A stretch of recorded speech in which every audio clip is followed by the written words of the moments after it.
Good morning, good afternoon, good evening to all the respected dignitaries, distinguished speakers, honorable participants, the loving audience, and all the beautiful people present here from all around the globe. I, Professor Nada Ratkovic, IIU Europe co-founder, the president of Research Centre, COO of Global Education Community 2030, welcome you all to the Global Education Conclave 2023 on the topic Uniform World Education Policy for Single Living Planet. The day 2, jointly organized by International Internship University, Global Community for Education 2030, and IIU Research Center. After a great success of a day one on the topic internship-based education bridges between classroom and real-world problems, the day one, today we are continuing our great conclave, our great global summit. So let us have today another amazing day. First, I will introduce our organizers. Global Community for Education 2030 has been formed to promote and implement United Nations 2030 Agenda, the SDG 4 for making education accessible to all through partnerships, policy guidance, capacity development, monitoring, and advocacy. The 2030 Agenda for Sustainable Development is a plan of action for people, planet, and prosperity, comprises 17 Sustainable Development Goals. SDG 4 is the goal for to ensure inclusive and equitable quality education and promote lifelong learning opportunities for all. Education 2030 is the Incheon Declaration and framework for action for implementation of SDG 4. Professor Pradipta Mandal, the founder of Global Educators Forum and Global Metaverse Community, is the founder. Mr. Piyush Pandit, the founder and International Internship University, is the president. Professor Nada Ratkovic, the president of IIU Research Center, is the COO. Dr. Snikta Kadam, the COO International Internship University, is the chairperson of Global Community for Education 2030. IIU, the International Internship University, is a leading virtual education system and global brand confederation, which is the most valuable and trusted worldwide and well reputed in delivering innovative programs. Globally, it is a trusted name for quality training programs and is committed to providing better and virtual education to all the young learners of the globe. IIU is metamorphosing the conventional education system by cutting down the additional cost and providing access to more than 1,000 plus courses and internships for the e-learners. Founder is the visionary Mr. Piyush Pandit Sir, a committed and inspiring social activist, a passionate educationist from the last 2 decades, providing education to students from various social and cultural backgrounds. The sky is the limit for his dedication and hard work. IIU Research Center. IIU Research Center is a unique hub. It is giving an opportunity to the researchers, authors, educators, students, scholars across the globe and enhances the research opportunities, academic excellence, real-world problem solving, and knowledge creation and dissemination. Me, Professor Nada Ratkovic, as a president, thinks if you have ever thought about how would be the world without education, research, science, innovation, technology, or any development of anything, then the IIU Research Center, and the Global Community 2030 is the right place for you. So let us today continue. Let us acquire a knowledge of multidisciplinary research and education. Education and research can change the way you look at yourself and world. Yes, you can. You can change the world with education and research. So Let me first today introduce the master of the ceremony. Yesterday, we have an amazing Professor Khairuddin, amazing Professor Khairuddin Sukmarkin from Malaysia. Today, with us is a woman, a great woman coming from South Africa. She is well-known Chairman Gan Gan. So, without wasting so much time, I'm introducing our great master of the ceremony, Miss Chairman Gan Gan. Welcome. The IAU stage is yours. Good day, good morning, and good afternoon, and good evening, everybody. And yes, Prof. Nada, thank you so much. It's an absolute pleasure to be here today. So I'm looking forward to We an are awesome. honored. We are honored and grateful for you. Thank you. So I'm looking forward to a very good day today because the topic that we have is absolutely amazing. Yes, we want a uniform policy for education globally.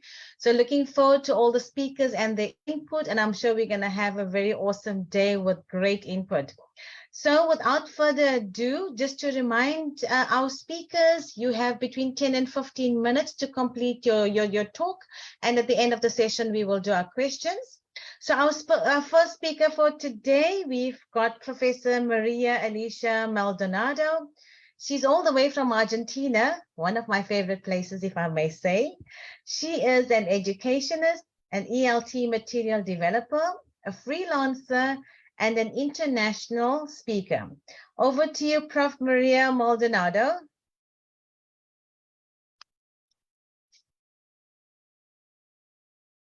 Can you hear me? Can Yes, you you hear can, me ma'am. now? Yes, you Okay, can. great. I'm going to share my screen.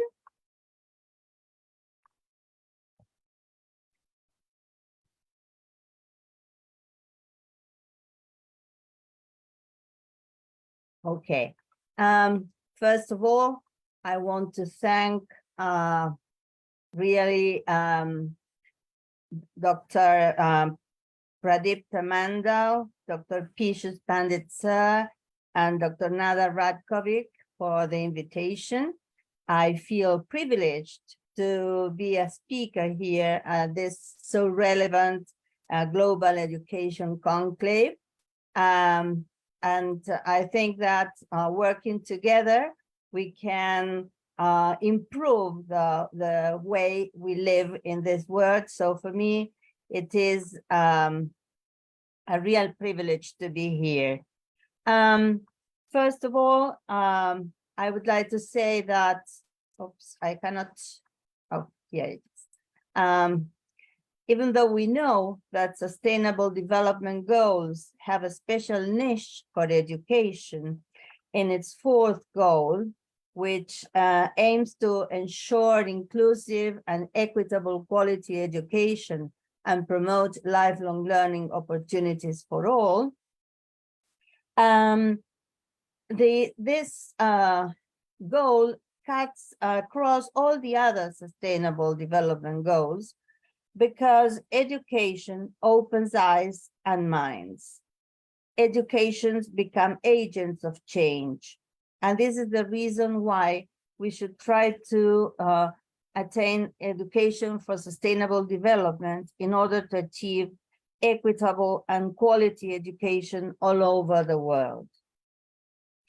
According to UNESCO documents, education for sustainable development is understood as an education that allows every human being to acquire the knowledge, skills, attitudes, and values necessary to shape a sustainable future. This means that we should include key sustainable development issues into teaching and learning. For example, climate change, disaster risk reduction, biodiversity, poverty reduction, and sustainable consumption. It also requires participatory teaching and learning methods that motivate and empower learners to change their behavior and take action for sustainable development. Education for sustainable development, consequently, promotes competencies like critical thinking, imagining future scenarios, and making decisions in a collaborative way. Education for sustainable development is dynamic in the sense that it incorporates a new vision of education that seeks to empower people of all ages to take personal responsibility for creating a sustainable future. It is interdisciplinary and transdisciplinary, meaning that no discipline can claim education for sustainable development as its own, but all disciplines can respond and contribute to education for sustainable development individually and or collectively.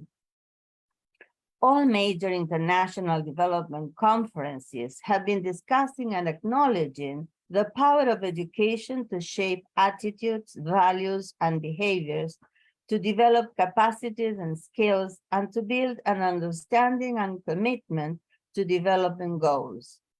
They have concluded that there are two main goals to follow, which are to reorient education and learning so that everyone has the opportunity to acquire the knowledge, skills, values, and attitudes that empower them to contribute to sustainable development. And on the other hand, sorry, all sectors relevant should strengthen education and learning in all agendas, programs, and activities that promote sustainable development. Education should go beyond the educational institutions. Everybody should be involved in this process of developing a better education for all. And the World Conference on Education for Sustainable Development in Aichi, Nagoya in 2014 produced the declaration which stresses that education for sustainable development is an opportunity and a responsibility that should engage both developed and developing countries in intensifying effort for poverty eradication, reduction of inequalities, environmental protection, and economic growth, with a view to promoting equitable, more sustainable economies and societies benefiting all countries. That is UNESCO 2014.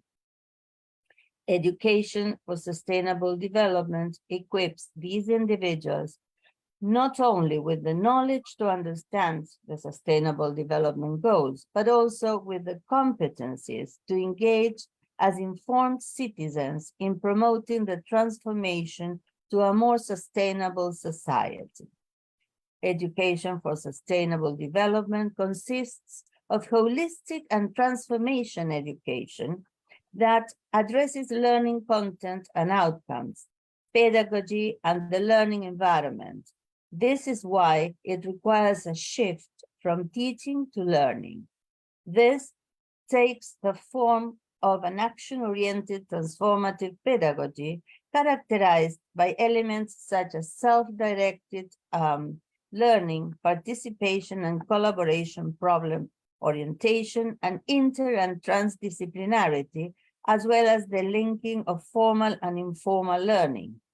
Such pedagogical approaches are essential for the development of competencies vital for promoting sustainable development, which will enable sustainability citizens of these times to interact in society and to improve their life quality in all their countries.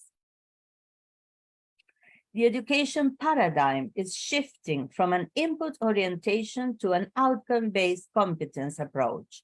Such outcomes include enabling people to engage effectively in this increasingly complex world and contribute to transforming its structures.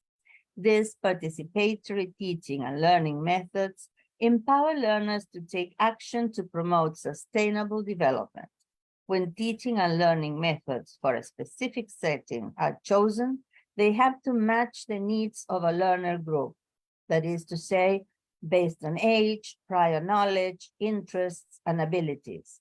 the context in which the learning takes place, for example, space in the curriculum, pedagogical climate, and cultural traditions, and the resources and support available, for example, teacher competencies, teaching materials, technology, and money.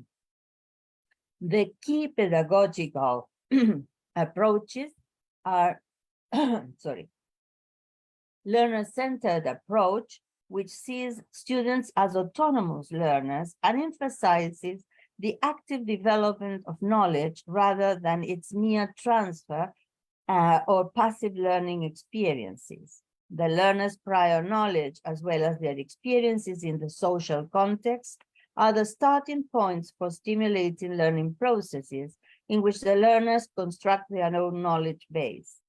Learner-centered approaches require learners to reflect on their own knowledge and learning processes in order to manage and monitor them. Educators should stimulate and support those reflections. Learner-centered approaches change the role of an educator from that of an expert who transfers structured knowledge to that of a facilitator of learning processes. Action-oriented learning is an action in which learners engage in action and reflect on their experiences in relation to the intended learning process and personal development. The experience might come from a project, for example, in-service learning, an internship, facilitation of a workshop, implementation of a campaign, and so on. Action learning draws on Kolb's learning cycle of experimental learning, which has the following stages: having a concrete experience, observation and reflection, formation of abstract concepts for generalization, and application in new situations. This approach demands from the educator the role of creating and learning an environment that prompts learners' experiences and reflexive thought processes. And last but not least, transformative learning can be defined primarily by its aim and principles, not by a concrete teaching or learning strategy. It aims to empower learners to question and change their ways of seeing and thinking about the world in order to further develop their understanding of it. The educator acts as a facilitator who empowers and challenges learners to change their world views. In order to create diverse and cross-boundary learning settings and draw holistic, comprehensive pictures of global sustainability challenges, including sustainable development goals, educational institutions and educators should foster partnerships at the local, national, and international level, while acknowledging that adequate responses to sustainability challenges cannot be limited to single perspectives, disciplines, or ways of knowing. It is important that learning within partnerships involving a range of societal actors such as businesses, non-governmental organizations, public institutions, and or policymakers becomes a source of creativity and innovation. Such dialogues or projects enable students to learn about real-world challenges and from the partners' expertise and experiences. At the same time, they can be empowering for partners and can increase their capacity as critical agents of change. In addition, partnership between learners from around the world foster the exchange of different perspectives and knowledge concerning similar topics. For example, virtual courses can provide an environment to initiate global dialogues and foster mutual respect and understanding. Evidently, the fact that the world has gone global facilitates this interaction, but it is important as well that teachers and educators have the experience of living in other contexts so that they can enrich their experiences and go back to their context to share the experiences lived. Thank you very much for sharing. Thank you so much, Prof. Maria Maldonado from Argentina. That was such great input where you started basically with telling us about education and the how it reflects on the sustainable developmental goals and how that we cannot differentiate between developed and developing world. Everybody needs to go towards education irrespective of which part of the world you are in. And of course, rounding up very nicely and telling us about the different approaches to the pedagogical approach, which is learner-centered, transformative, and of course, action-orientated theory, and of course, how to implement it. So thank you very much for that great input, Prof. My pleasure. Our next speaker is Dr. Manoj Gupta. And Manju. Dr. Manoj, Manju Gupta. Sorry, Dr. Manju Gupta. And Dr. Manju Gupta is all the way from India, and she is the Director of Strategic Management, Amalgame Group of Institutions. And welcome, Dr. Manju. Apologies for that. Thank you so much. First of all, I must congratulate to the organizer for coming up with such a topic today, that uniform quality education or uniform policy for education. So out of this topic, I'll be speaking about how to ensure uniform access to quality education. What I personally believe, education is said to be a great equalizer, but a high degree of inequality exists right within our education system. Being an educator, I've clearly understood that there is a lot of inequality exists in our education system. And this disparity is in the quality. So access to quality education is hampered by multitude of factors. So there are various factors responsible for the same. So the most important one are the lack of universal board of education and rampant commodification in this sector. So this sector is purely commodified nowadays. So the current committing fact being witnessed in Tamil Nadu recently, everybody have witnessed, it has came in the news also, around the common medical entrance test examination. NEET has its origin there. So ensuring quality in education is currently hampered by inefficiency in monitoring multiple board of education, qualification of teachers in those boards, and the quality of syllabus and physical infrastructure. So these are the factors which are responsible for the inequality of education. So a case in point is the annual State of Education report, which released in January this year, which shows almost 4 out of 10 children in class 1 across India cannot even recognize letters in their textbook. This is actually very, very alarming. The problem is lack of quality control. There is a dire need for India to have a common education board going forward. This is crucial to ensure education, including in science and maths. Such a policy change will have a major impact in state like Tamil Nadu and make students ready for any common exam without having to depend on private coaching classes. All the entrance examination, be it NEET or any of the engineering examination, all comes in the English language proficiencies. So in several states, CBSE education is only available to those who can afford the premium fees of top-end schools. For instance, most low-cost schools prefer other curricula due to easy availability of teachers, resources, and other logistics. Unfortunately, the centers, Jawahar Navodaya Vidyalaya, which is a government, state government centers, where they provide highly subsidized education to rural and tribal children in CBSE curriculum. To ensure that poor across India continue to enjoy access to professional courses, it is important to bring all format of free and subsidized education in India under one umbrella. Unfortunately, it is not going to happen, and students are deprived of the quality education.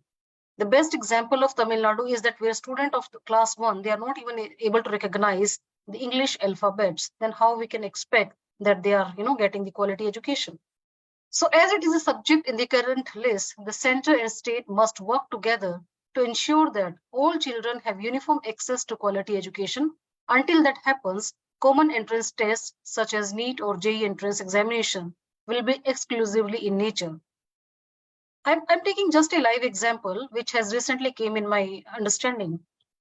One of the students in 10th class scored 92% marks. She decided to study psychology.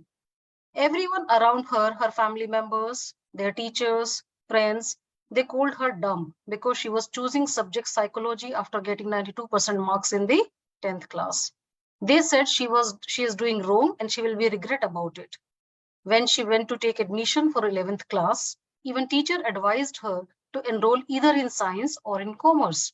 They told her that there was no scope in the field and you are too good to study humanity. She ignored everyone and pursued her dream.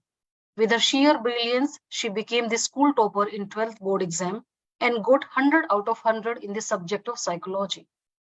So no one expected that a student from humanity could get the first rank in the school. And again, this time, no one praised her. The reason? She got 100 out of 100, but nobody praised her, neither teachers or anyone around her. The reason is everybody said, you have to top because it's very easy to get the top rank in the humanity major. Because of her academic excellence, she got into a really good college of Delhi University to study psychology and understand human behavior. She did exceptionally well throughout the academic career and finally decided to pursue research in the field of psychology. She went to IIT Delhi and she was the youngest PhD scholar in the group. Even this time, her friends and relatives told her, you are lying. IIT is there to teach technical, courses. IIT is a technical college. She is lying. She is studying in IIT. Everybody was thinking that she is lying. She is studying in IIT because IIT is known for engineering college, engineering education.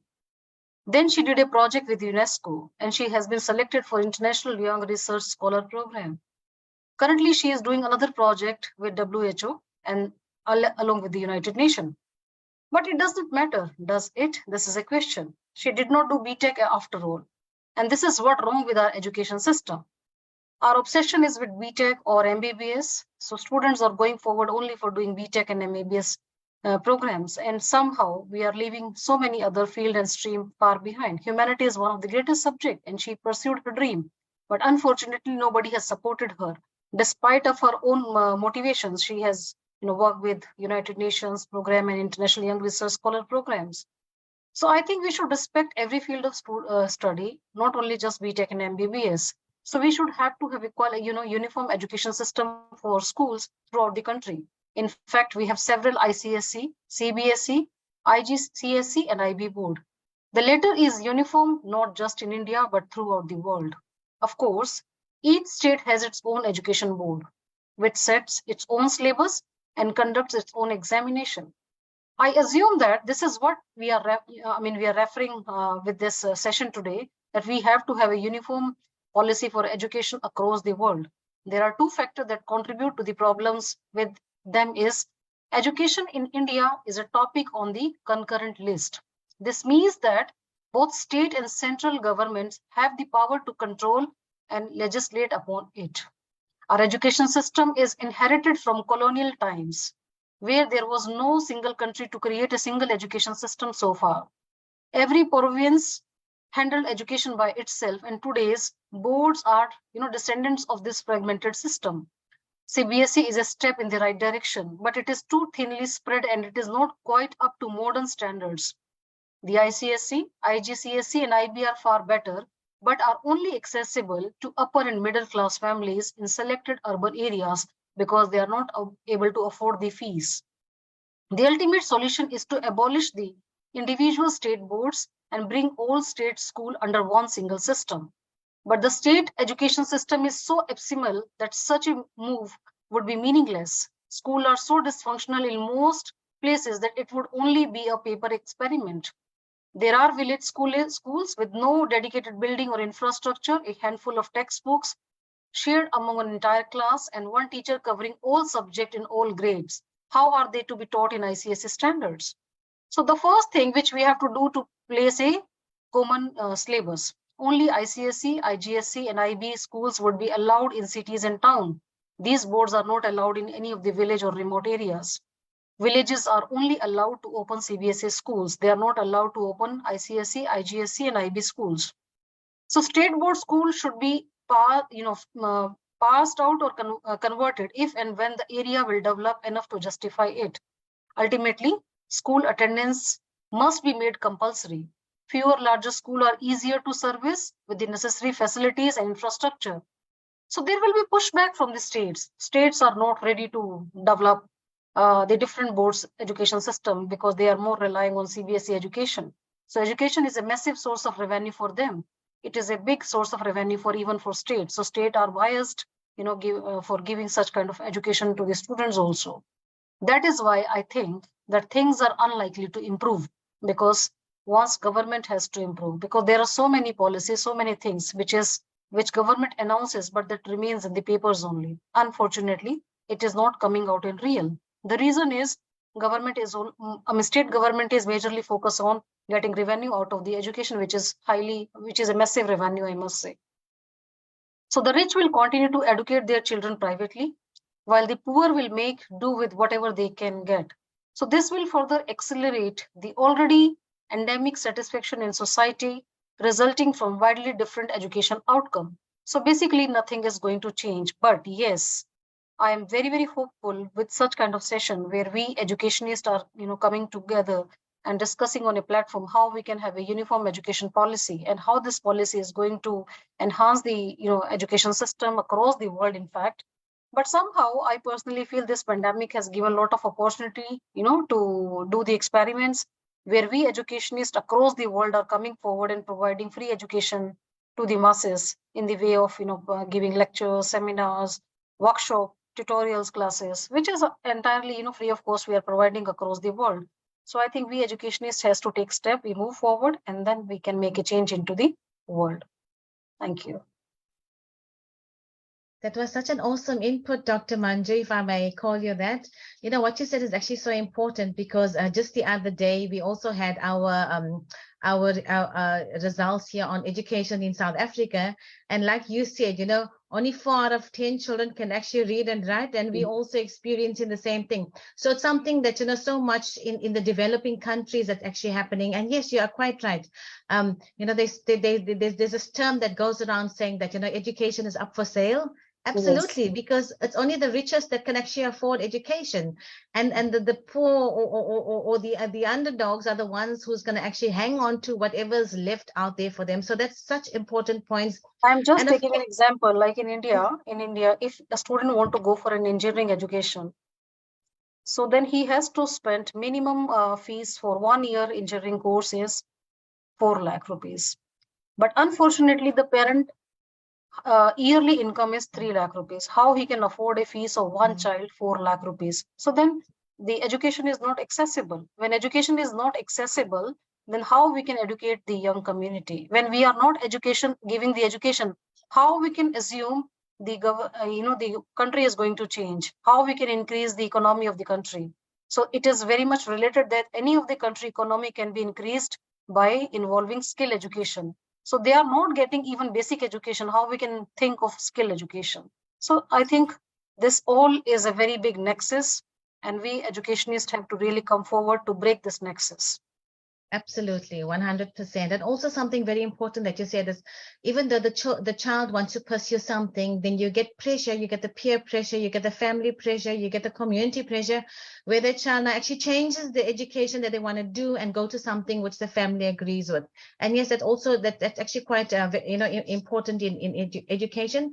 And of course, the other important thing is that we really need to, as educators, we really need to. We need to gauge with government. We need to get them to listen to us and say, this is actually what we want. This is how we want our education system to be. Because at the end of the day, the two greatest pillars of any country is actually education and healthcare. And if the one cannot do without the other, and absolutely, we need more educators out there to gauge in sessions like this where we can actually talk about it and form solutions. So thank you so much, Dr. Manju, very much.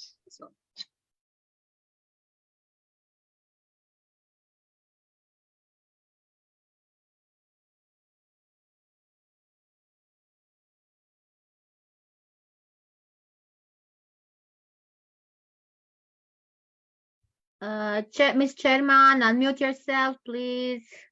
Ooh, so sorry about that. Great. Okay, so we've got next we've got Dr. Zahid Akhtar. He's an entrepreneur, he's a mentor, a global influencer, a trainer, a founder of One Life, co-founder of Prayan, and he's from India. So welcome to the session, Mr. Akhtar, and let's hear what you have to say.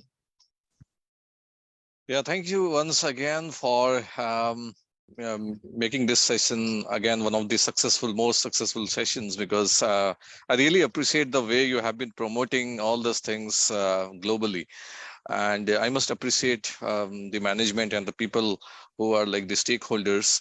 And I completely agree to Manju Gupta's information, and she have touched the every bits of what is the real problem happening due to the ununiformity of education policy, because it has the rich are getting richer and they can afford any kind of education, the higher studies and all. But at the same time, when it comes to the tribal or the poor who cannot afford, so I have a lot of cases that are coming up, because being in the industry, I have a lot of cases that comes up, like their student has scored very good marks, but then they don't have the affordability or the proper counseling for those kids to get a good, admitted to a good school, college, or probably higher education.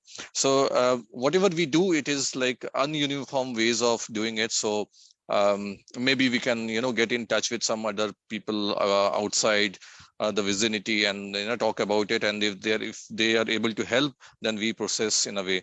So due to this multiple number of different education systems, different boards of education, there are so many classes happening within the schools. And yeah, it is a money making business. Just after the healthcare department, education is also a money making business nowadays, because every person is bothered to get some revenue out of it, not really bothered about giving a value to the society. And that becomes a reality, but does not divert us to go for and look out for solutions and advancement we are looking for. So due to all those things, so what happens is there's disparity, and obviously discriminating things get involved. I mean, it is infused to these students right from the beginning. So a poor child who's scoring good marks and still like has to compromise on a lot of things due to the competency skills are still there, but then nobody really thinks about bringing the person to the next level of education, get the next level of education. So and obviously transitioning between CBSE, the different boards, is also, it does not make sense.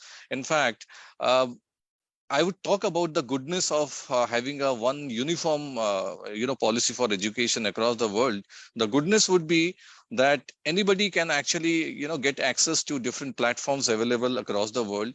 And so the transitioning phase would not have troubles, because now most of the things, there are cultural aspects. So there are cultural barriers, there are language barriers, there are different, education system that is, with the geographical location, it gets different. So to cope up to that particular situation, you take around 2-3 years to cope up to that situation. So with the global, I mean, the uniform education system, I don't know how soon it's going to happen, but definitely people are thinking on that basis. That creates a lot of rigor now. So the benefit is like even it goes to the teachers as well. So you get access to other teachers across the world. What are the best practices being shared? What are the different strategies and ideas used to make this education go to the next level? So all this info sharing can happen with the students to teachers, teachers to teachers, students to students across the globe. The only problem is like when we don't have the uniform education system policy, so you really don't feel like you talk to somebody, letting the other person know that, oh, our system is a bit different, and the way I talk to you, maybe it's not going to affect you in a larger perspective. So you would not understand what kind of system I belong to, how the education is system is different.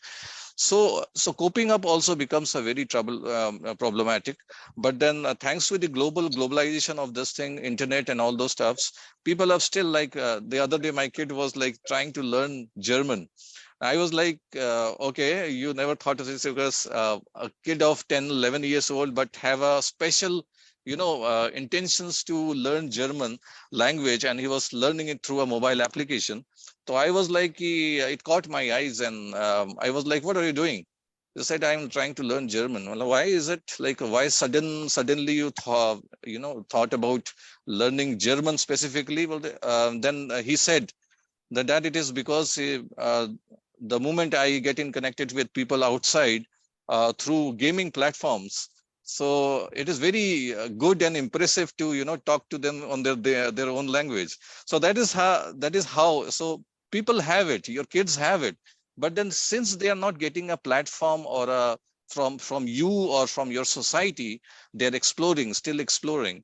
So that is how it is. So I wish you, and in fact this message is going across the world, that you guys are doing, and everybody is doing so much to enhance education systems and penetrate into the system to make sure there are some developmental feedbacks, or even in India. So NEP policy, unlike last so many years, now they are actually giving it to the schools and managements, and asking for advices, suggestions, so that they can incorporate the same to the education system and policy. So I have a lot of hopes, and in fact, thank you again. Thanks each one of you for making this event a very successful one. So I'm so impressed, and God bless you. Thank you. Thank you so much for that short, sweet, and great, effective input. Because you also, again, mentioned what we've been saying since the beginning. We want a uniform education system. Why should why should India be different to South Africa or Germany? We all should be uniform. We should have one uniform system that speaks the same language to everybody. Also, something very important that you mentioned, yes, we need to look at what are the international best practices, and each country's education system should be working to get them onto international best practices. Also, global collaboration, yes, you mentioned, is very important, because we need to know what's happening in other countries. We want to mix. Like on this platform, we are from different countries, different communities. It's so wonderful to interact, participate, collaborate, and know different languages, different cultures. It's so absolutely amazing. And of course, yes, you said, like, the education system, again, like everywhere else we talk about it, where it's usually accessible. The best education systems are usually accessible only to the rich. But now we need to bring the poor, we need to bring the rural system back on par with everyone else. So thank you so much for that excellent input. Okay, so we go on now to our next speaker. And our next speaker happens to be my neighbor. Okay, so she is Dr. Patricia Gonde. She is the head of academics, Lusitania. She's an author, she's an international speaker, ambassador, country director of Zimbabwe, and for many global forums as well. And like I said, she is my neighbor just next door. So welcome to the platform, Dr. Patricia. Thank you so much. Thank you so much, our moderator. I would like to acknowledge the organizers of this event. I would also acknowledge all IIU, Dr. Pradeepa Mandao, for giving me this opportunity. It is quite my pleasure to be here today, especially to talk about the importance of a uniform world education. And it is my prayer that it should be there, because I belong to a continent, Africa, where we have got a plethora of problems that are there in each and every country. So as we all know, that education is the key to unlocking the potential of individuals, communities, and nations. So we all know that also it is the foundation of every society. And as Nelson Mandela said, it is a weapon we can use to change the world. It is a powerful weapon, a powerful tool that we can use for social and economic development. However, despite the progress made in recent years, millions of children around the globe and young people around the world still lack access to quality education. This is the reason why we need a uniform world education policy, and such a policy will help ensure that each and every child and young person, regardless of their background, regardless of their boundaries or where they live, should have access to quality education. Access to quality education that can prepare them for the future. This policy then would help us advance the United Nations Sustainable Development Goals, specifically SDG 4, which aims to ensure inclusive and equitable education for all. Yeah, I'm happy that the former speaker talked about education for sustainable development, our first speaker.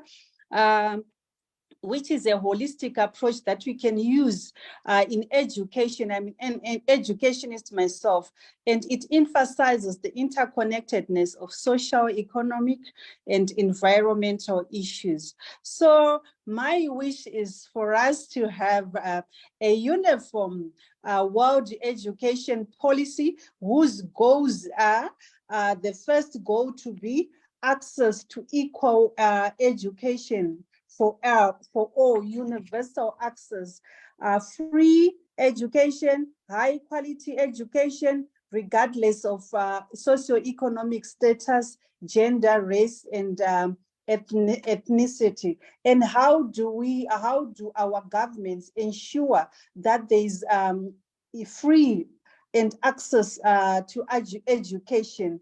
For example, in my country, we have what we call BEAM, Basic Education Assistance Module, which is meant to cushion those children who are coming from families that cannot afford to pay education fees for them. So we have got this BEAM, but what is happening? It is the way that it is implemented. There are loopholes, and it ends up benefiting those children who are able to pay fees, but they are relatives of the people who are in control of that fees. So governments need to increase public funding for education if all children are to have access to free, high quality education. And governments need to allocate more resources to education. For example, increasing their budgetary allocation towards education. But what have we seen when we have the budgets? We see that most of the money is being channeled into defense, but in that country, there's no war. The war that we should fight is for quality education. So in terms of budgetary allocation, more resources should be channeled towards education, and this will help improve the quality of education. For example, in some of our classes here in Zimbabwe, we have got 60 and 100 children in a class and with one teacher. So there's no one-on-one, children cannot be helped. So they need to reduce class sizes, build schools, employ more teachers, and provide better resources and facilities for students. Then number two, they need to provide support for vulnerable groups, like I said, such as girls, children from low-income families, those children with disabilities. Then we know that there's inclusivity. This can include providing scholarships. They can provide free school meals for those children who come to school without anything. I feel pity for some of the children during break time when they are going around. You find that someone has got a lunchbox full of food, but there's someone there without anything. Why not providing free school meals and transport to school for those children who cannot be able to do it? And then COVID-19 caught us on our way. And that's when we saw that there's no equal access to education. Those who have not were able to do their lessons because of access to technology. But we still have children out there. Government should invest in technology and we move forward and expand access to education, especially in rural areas where there's lack of resources. Then provide computers. Nowadays, I've seen there are some non-governmental organizations. There are some corporate organizations, because they've got a policy on corporate social responsibility, who can provide computers, tablets, and internet connectivity to schools and students so that they are at par with their other colleagues in other schools. Then we also need, like I'm saying, that we need also to encourage private sector involvement, especially in educating or in education, for example, providing tax incentives or other forms of support, especially for our children. And then our teachers as well. COVID-19 struck, some of the teachers were not trained even to hold a computer, even to use it. We need to strengthen our teacher training and support. Government should invest in teacher training and move on with the new methods of teaching so that we move, there should be a paradigm shift from the traditional methods of teaching and support and improve the quality of education. For example, the school that I am in, we have professional development courses. We call them continuous professional development courses. And we make sure that each and every teacher in each year, they have 40 hours of continuous professional development courses. So we need that as well. In Africa, there are so many examples of countries that have made progress towards ensuring access to free, high quality education despite resources. For example, we have Rwanda. Yes, we are not saying that they've done everything. We have countries, for example, like South Africa, they've done so much. Rwanda has also made significant improvements to each education system, with a focus on increasing access to education for all, improving the quality of education. We also have countries like Ghana, but we still have a lot to do. Then number two, in terms of the goals of the World Economic education policy, we need to have an education that promotes lifelong learning, that encourages our children to continue their education throughout their lives. And we need that as well, encouraging learning beyond the classroom. We have a cultural exchange program. For example, we've got what we call the education EPI here in Zimbabwe, with other countries like America, where teachers go there for cultural exchange. We also have children, like, for example, like the BICAP exchange program that is being done by International Internship University, which can help in terms of helping in terms of cultural exchange. Then we need to promote global citizenship and cultural awareness by exposing our students to a range of diverse perspectives, integrating the global citizenship education into the curriculum, so that we know that there is a brain drain, especially in my countries. So many people are going to South Africa. There's so much brain drain, some going to United Kingdom, some going everywhere. So our children are also being taken there by their parents. They don't need to have what we call a culture shock when they go to some schools and they are not able to fit. So we need to integrate global citizenship education into our curriculum to promote an understanding of global issues, cultural diversity, maybe with intercultural relations. I know that we have topics like human rights, sustainable development, and so on. This will also help our students. Then we also need my school. I'm giving an example of my school. We are a Portuguese school. We also need to promote multilingual education. Like I said, if a child lives here and goes to India, goes to Portugal, they should be able to learn their language. This will enhance cultural and linguistic diversity. This will also help our students as well. And then we know that there's government-to-government international cooperation whereby teachers go to other countries to be trained. That can also be done. Then lastly, I would say a uniform world education policy that I would like to our countries to have is to prepare our students. We are in the 21st century, so we need to prepare our students for the challenges of the 21st century. That should be a goal for all schools, for all educational institutions, whereby we need to foster critical thinking and problem-solving skills.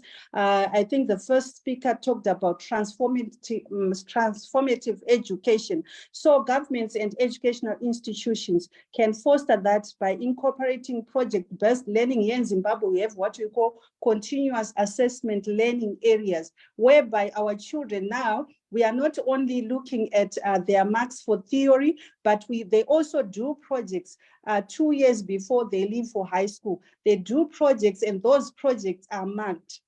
And the projects, they can even do, if it is visual and performing arts, they do.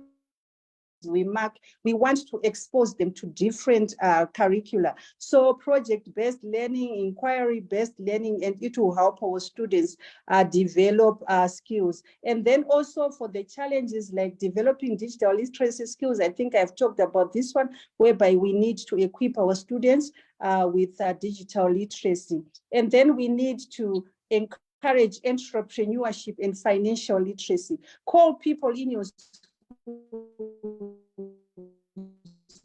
to come and talk to our children out in the world. They work, they don't know how even to budget, even the money that they are given for pocket money. We need to encourage entrepreneurship. In our schools, we hold what we call entrepreneurship days.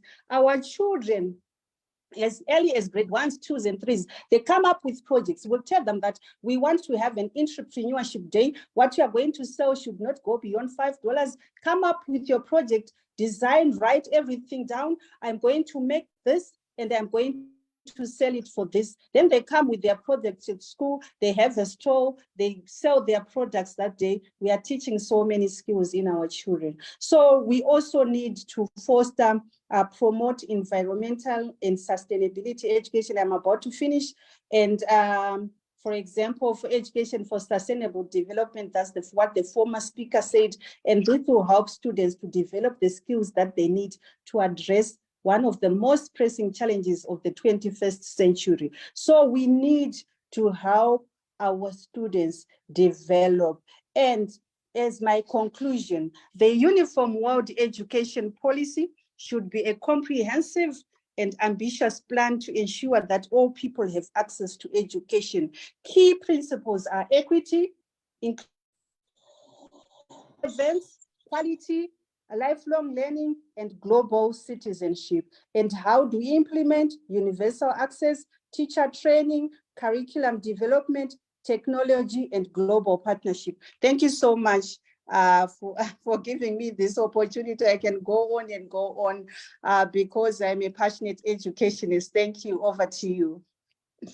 Thank you so much for that, Dr. Patricia. You know, you reminded me so much of myself. You're so passionate, and the way you've included the whole of the African continent and what we're doing here and what we're trying to achieve. Because yes, we've got, the African continent has got amongst the highest illiteracy on the planet. And our African countries, all of us, we are just struggling to get even basic education into our students. I mean, you know, when our results were released a few days ago, we look at, you know, how our kids are doing. They're really not coping. They're doing very badly. So there's actually something wrong with our system. But also on the other side, there are a few things that we are doing right. So we need to focus and drive on the things that's actually going right. I loved what you said about entrepreneurship, my biggest passion, because yes, we need to drive entrepreneurship with students from the beginning, from primary school, from the lowest grades, and financial literacy as well, so that it can help them. And yes, you also touched on what one of the other speakers spoke about, which is also inclusivity, whereas we want to gauge not only other countries, communities, cultures, religions, races, all into this one uniform global education system. That will be a perfect world when that happens. We can only strive towards it. And yes, absolutely. And, you know, talking about the types of education, the continuous development of the educators, the exchange programs, and the things that we actually are doing now, what we are doing currently, you know, on this global platform. So yes, you spoke on so many things that are so very important and critical in terms of education. So thank you so much for that. You're welcome. Okay, so our next speaker,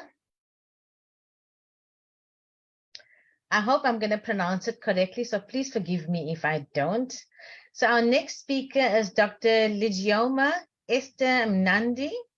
She's the CEO of Mummy and I Media Nigeria. She's an international speaker. She's a life coach. And she's also from, okay, she's like a distant neighbor. She's up north in Africa, so she's from Nigeria. So welcome to the platform, Dr. Ligioma Mnandi. I hope I'm saying it correctly. Another strong Africa woman. Yeah. After our great Dr. Patricia, our great Dr. Ijeoma. Welcome. Unmute yourself. Unmute yourself. Oh, sorry about that. I didn't know that my microphone was muted. Good morning, good afternoon, good evening, depending on where you're watching me from. My name is Dr. Ijoma Estanami. My personal life. Oh, there we go. Dr. Ijeoma, we don't hear you clearly and good. Please, please. You can't hear. Can you hear me now? Great. Now great. That's better. sound. Yes. Oh, all right.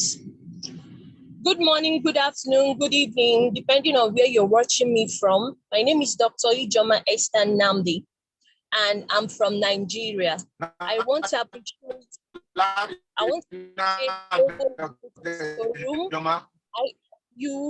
I Research Center for giving us this opportunity to speak on this topic, Uniform World Education Policy for a Single Living Planet.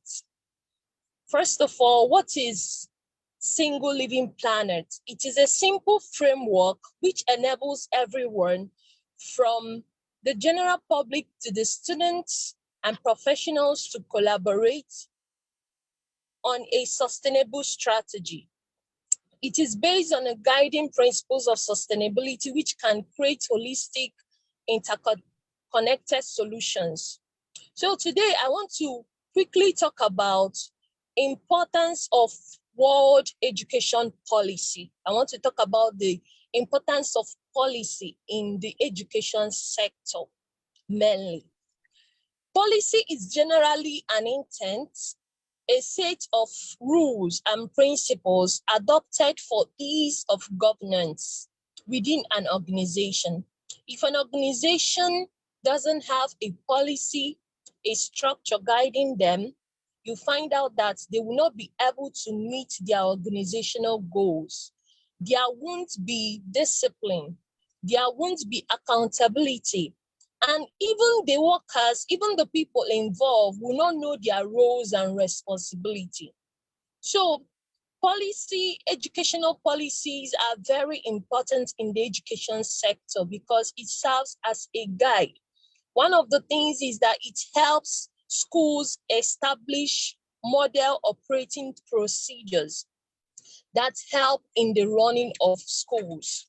So if we are talking about world education policy, we are looking at a framework, set of rules, strategies that can help schools to move forward, that can help schools to achieve the educational goals, that can help schools all over the world to achieve SDG 4, quality education for students. Also, policies helps in accountability. Accountability is very important, even in the education sector. As global educators, as educationists in different countries, we know that accountability, without accountability, we won't know the results. We won't know if some of the programs, some of the policies that we are implementing, we won't know if there is a progress. Accountability helps you know the progress, whether this particular thing is working or if it's not. And it also gives you that room to know what to eliminate and what to add as you proceed. Another thing is policies are key for the success of a school and provides many other privileges provided they are well written and kept up to date. This simply means that policies can be reviewed. From time to time, you can go back to check if this is working or if it should be reviewed from time to time. Policies also serve as internal controls that will effectively limit the behavior of teaching and non-teaching staff. When there are policies in schools, when there are policies for educationists, you find out that it gives that internal control. It makes us to be in charge, to be in tune with our work as educators. Because if there are no internal controls, if there are no policies to control us internally, it becomes even more difficult to control the entire sector. How much more in different countries? So this is very important. Another thing is that policies helps to minimize costs. When there is a guide, when there is a structure, when there is a routine that should be followed to implement a project to ensure that there are better learning outcomes, it minimizes cost because there is already a streamlined way to follow. It also helps to maintain compliance.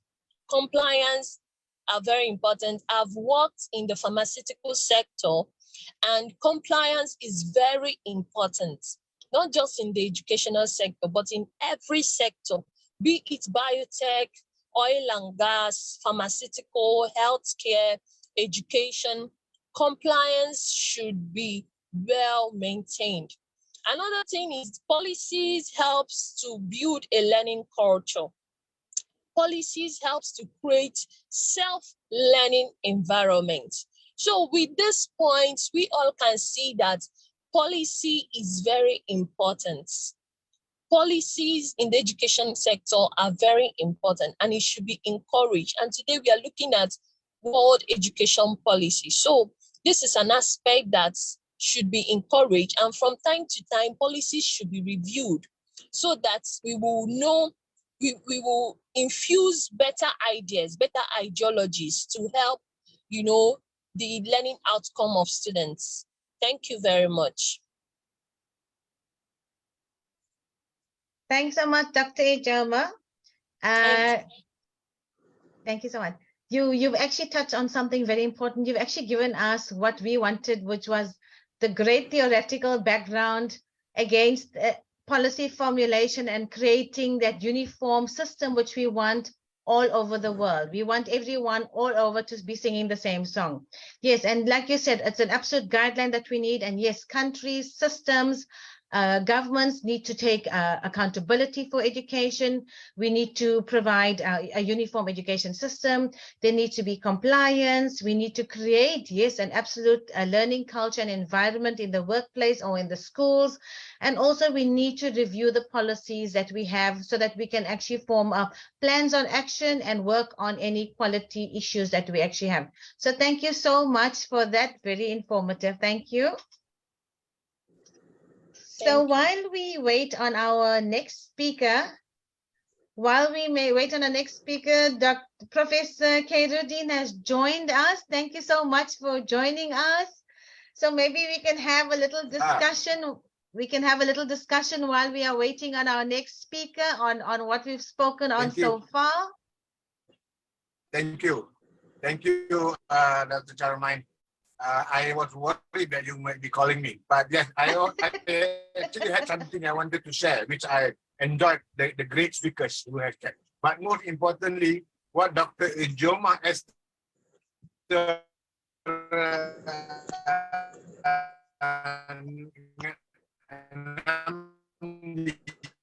just said, superb. It's a cardinal one. What do you call? It's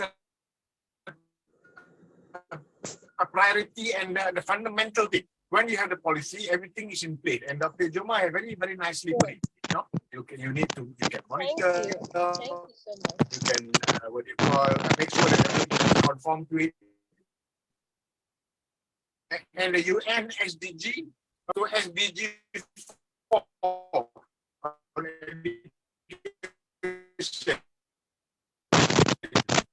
So if one nations throughout the world follow, maybe not for us, but for the generation that come after us. Those are today. Thank you for calling me.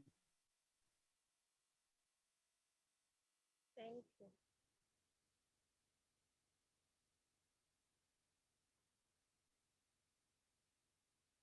Dr. Khairuddin, Prof. Khairuddin, I can't hear you. He had a bad Can't hear internet you. You're muted. connection. He had a bad Okay, internet you are muted, connection, Charmaine. so that is why we didn't hear. Yeah. We didn't hear you really good, but Yeah. we know Okay. that you gave great comments on the speech of our amazing Dr. Ijeoma. Dr. Ajoma. Yes, she touched each one point. So great. Before her, our great Dr. Patricia, also our dear Dr. Maria, Dr. Dr. Zakia. Patricia They from all, Zimbabwe. Yeah. yes. So we really need this education policy for all. I want to touch one thing that it is first important if we want to have that kind of the policy, because we know today that we need to really understand how poverty is the main barrier to the education and also the main barrier for making something united. So all this strong, powerful countries really need to bring that kind of policy, because we know today that we have more than millions of children who globally cannot attend school because they live on less of $1 by a day. So here in IIU, we are making something really special, something really new. Our great founder, Sid Piyush Pandit, wants each one children that need to have education. So now coming with a great project from E-Village, a new school called St. James International School, with the ET professionals, with all skilled educators. So these educators will manage this, and many children will get a new children will get education. That is really important. We know that we here are promoting education. We know that education is a basic human right, each one child. So it is opening the door. It is opening the door for the people, for everybody to lead it healthy, to live, to contribute. So that is our mission. That is our mission. So the lack of access to education is a major reason for all the problems, and we say that if we can make that, if we can do changes, we will pass the poverty from generation to the next generation, which they will receive the education in all communities, and then we can improve that health long society, and then we can talk about saving the planet. That means saving the planet. So the main problem is that the children and the youth are out school around the world. And according to UNESCO, each one child and all children need to attend school. But today, unfortunately, they are not attending school for so many reasons, and they are still stemming from the poverty. There are a lot of statistics, facts, answers to many questions that we need to give, and that there is a big, strong correlation, connection between poverty and education. So how to change this world? How to change this world when we have that poorest children, school fees, crisis, conflicts, wars, and why So, does poverty? so Prof. Nada, Yes, Prof. Nada, yes, if I may add, can I also say that what IIU is doing, actually, the efforts of IIU is also to contribute to having a uniform world education policy. yes, Without you realizing, the things are, Carmine agrees with me. So what IIU is doing is also moving in that direction, playing your role to ensure that the world education is uniform into one particular policy, which Dr. Ijeoma has very nicely shared with us a while ago. So like Prof. Nada was saying, poverty. So especially in developing countries, Our poverty next is speaker already, Carmine? and no, our next speaker is not here as yet, so we can continue with our discussion, Prof. So yeah, Yeah. So so in terms of education and poverty, like, especially with us developing countries, it's playing a huge issue, especially on the macro effects of for the country. And like for example, if I must just talk about South Africa a little bit, so I'm very fortunate to be in education and also in healthcare. And what we're finding out is that we've got kids from 10 years that are dropping out of Sad, really. school.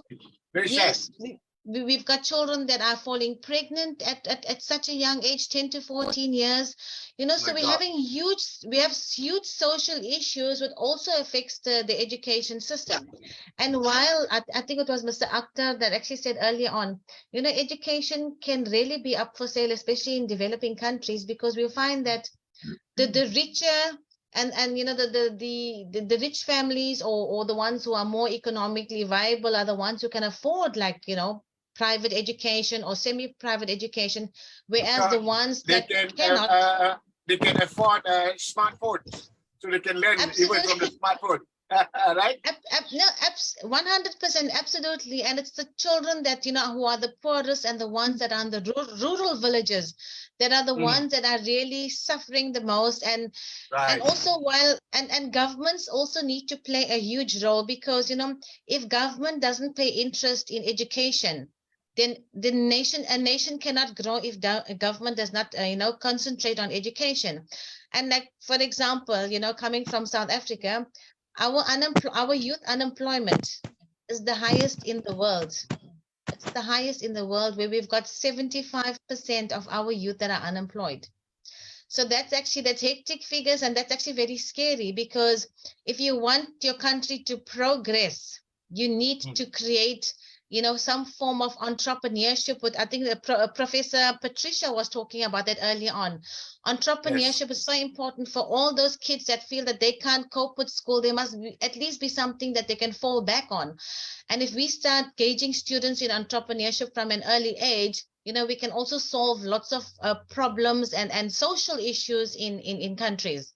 So yeah, so I find that actually very important, and very much so, especially like in on the African continent. I always feel that we are suffering the most here because there's so much of work to do. In all the countries, there's But just you're so much. also one of the richest continents in the world, okay? Yeah. Otherwise, the Europeans wouldn't be there 1,000 years ago to exploit them. Another thing, I want to say something. I want to Absolutely. say Yes, something.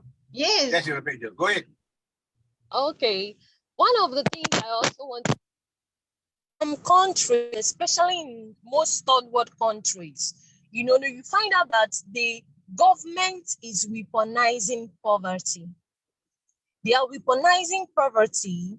They are deliberately, intentionally keeping their citizens poor, and making them lack access to quality education. Because one thing education does is to open your eyes. It makes scales to fall off your eyes. And the more educated, the more enlightened you are, the more you are able to question the constitution, question some of the things that the government is not getting right, question Government some don't like of the it. disease. The government don't like it, Dr. They don't Ijoma. like. Yeah, it's a political agenda. You and I know that, You right? understand? It's a political agenda, Yes. So they know the right thing they are supposed to do. They know Yes. what Exactly. exactly to do, because professionals, there are people who have the brain to give ideas that will move the education sector forward. But they wouldn't like to engage those people. Yes. And even when they want to engage them, they still politicize it. Absolutely. Yeah, And these are some of the challenges they are having. Because for someone to be empowered, for someone to have a voice, you must have that ability to design and learn. You must have that ability to know what is good and what is not. You must have that ability to know your rights. At least the fundamental human rights, should be at your fingertips. So they know these things, and they know that the more people's eyes keep opening, the more their own some of the ways that they that they steal, some of the ways that they siphon the resources meant for the masses will be questioned. They know all So that, they Dr. tend to Joma. shy away from some of. And Doc- we also have some Doctor, political leaders. So, you know, Dr. okay, Esther, I can hear you, they know Prof. all that. They know all that. I'm sure they know all that. They But as know I all said, that. it's a political agenda for their own survival. Right, Charmaine? Yes. Absolutely. I see Dr. Patricia wanted to say something. Dr. Patricia, my neighbor from Zimbabwe.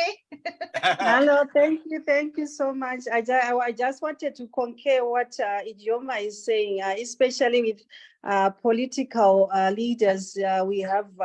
We also have faced that problem here, whereby we see political leaders flying everywhere. Right now, they bought some Russian jets, but we still have children who are not going to schools. And then if we Absolutely. think of education in war-torn zones, like we are looking at Sudan, we are looking at places like Russia, those children, they are suffering because there is no education, because there is no protection. People are just fighting for no reasons, but who is suffering at the end is the children, and they are being forced to flee their homes, they are being forced to flee their communities. It leads to poverty, infrastructure is being destroyed, the schools being destroyed, and in the end, there's political instability, but it is affecting our children. They are seeing it, and what are we teaching them? Yes, thank you. Patricia, you know what? Absolutely. If these discussions that we're having is on YouTube, and if any of the leaders listen to us and listen to my comments, I'm sure the next time around they won't let me land into any African state. You will be banned, Prof. You will be banned from all international platforms. So it's so important what you actually said earlier on. Africa, the continent, is so rich in resources. We can literally buy the world with all the resources that we have with the natural resources. But again, due to politics, all the other countries have actually taken over our country. So what we are left with, just the scraps. We are left with all the problems, all the issues, the social issues that we now as professionals must try to solve, while the political agendas are out there basically doing things for their own personal gain, not for the gain of the people. But the bright side is, let's wait when Dr. Joma Esther Namdi becomes the next UN Secretary General. Things will change, I'm sure. Yes, I will revise a lot of things if I'm opportune. Absolutely. Yeah. So, And Prof. Nadia, what do you have to say while we're waiting on our next speaker? So what to say? I want to say that this Global Education Conclave 2023 is very important, especially if we are talking about these themes of the day, the topics of the day one, about the internships, and the topic of the day two, world education policy. I want to say that this is the policy of International Internship University. Yesterday we talked about the internship, and I want to once again repeat and invite all our great audience who is with us today, that we are inviting all from various countries to come to India for the biggest interactive knowledge exchange program called BICUP. This program will aim to foster the bilateral relations between nations. It will cover the wide range of fields such as education, entrepreneurship, business, social activities, change makers, and research scholars. When the delegates will be in India during the visit, they will have a big opportunity to explore India's rich cultural heritage, including the iconic landmarks like the Taj Mahal, as well the vibrant attractions of the New Delhi. Also here will be the promotion of the rural tourism in India. Our founder is very proudly to announce and launch the big Gav Darshan project, and also by Swarna Bharat Parivar, where our great Sir Piyush Pandit is the founder. This big initiative also will envision and showcase the beauty and charm of rural India. As a part of the project, all delegates who come will visit big Indian villages. They will gain their insights to lives, how the farmers are living in India, women how are living, how to study, what about the practices in the healthcare and in the whole country. So, dear audience and all here on the stage of IIU, if you are eager to be part of this unique project and wish to travel with delegations from all around the world. We invite you to register yourself as soon as possible. So it is really exclusively program, a big, remarkable journey with the cultural exchange, with knowledge sharing, with innovation, with travel alongside the group. We will see the youth, India youth, and youth and young people who are really open-minded individuals. So don't miss this opportunity. This is an incredible opportunity to engage all and register yourself. Also, I want to say that the day two with this World Education Policy, we already here gave us our comments. Our great Dr. Giona, Dr. Patricia, Professor Karudin, our great master of the ceremony. So, World Education Policy, IIU had is making a big national education policy, which is a part of the World Education Policy. I can say that there was more than 15 days every day where all the Indian educators were sharing their knowledge, were sharing their opinions, giving so many new things for the national policy. We are working globally, so that can be implementing the global policy. So I think that this summit, these 2 days are really a grand success, very important for all to think about this big two things, big two topics like the internships, like this policy. If I talk about the policy in my country, so we all have our national policy, but yes, we need to have one united world education policy, and I'm sure that we are all on the right way to make it. So we know that there are so many, so many, I can say so many issues for giving this, for accepting this worldwide, but our founder is so young. So young, he's very ambitious. He's very, his all ideas are coming to realization, all like this big project e-village. So at 27 July at e-village uh, will be a big will be presented a BICUP second edition. Also will be the new doctorates. And before that, in June 5, we are making a big celebration of Environment Day, where we will put from whole the world speakers from each one country. So join us in this big project. It will be a project, a 2-day project. So let us see worldwide what are the solutions, how can we exchange solutions, what will bring somebody from Sri Lanka or from somebody from USA. So join us also in that. So I think that for us, for education, there's no field what we didn't touch. So not only in education, in entrepreneurship, in tourism, in everything today. Today is a world happy world cultural diversity day. So let us here we are taking care about all cultures for us, no borders, no bounds, no nothing. We are all unique. Happy Culture Diversity Day for all of us here. Later we will have celebration little. Professor Karudin will be here also. So, so many new initiatives and every day with something new.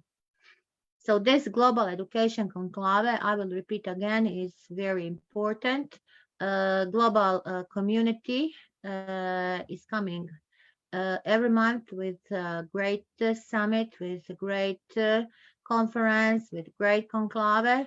We are really proud, thanks to our great founder, Pradipta Mandal, professor, our great superior. So we have so many opportunities here, and each one is free to share. Come to our training session.